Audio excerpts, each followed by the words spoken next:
So here's a little bit of an action plan about how we can work together on behaviour and how we might improve behaviour.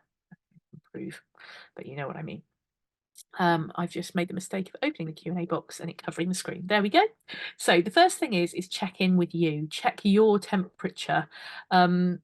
Hypothetically, metaphorically speaking, of course, where are you sitting in that moment? So I've been a teacher in classes which have behaved in a way that is just out of control difficult, and this was, you know, fairly early on in my career. I was still quite a young teacher, and that is really overwhelming and hard to cope with.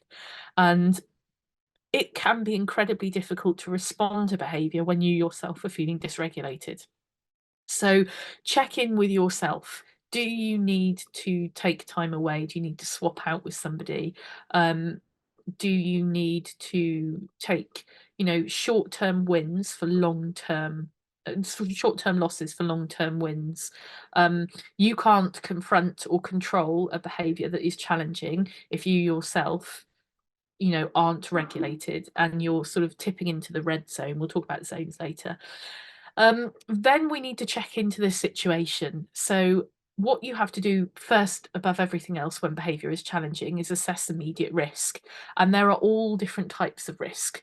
So there's risk to the young person, risk to those around them, risk to you as a, you know, a parent, a family member, a teacher, a TA, whoever. And risk can also take different forms in terms of physical risk.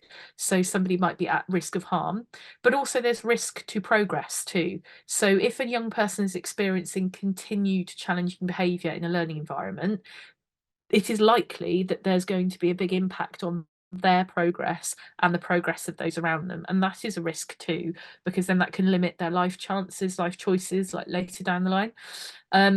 Assess the once you've assessed your risk. Step 3 is about taking action, so we'll get there in a minute. We also need to assess the general regulatory zone that somebody might be in.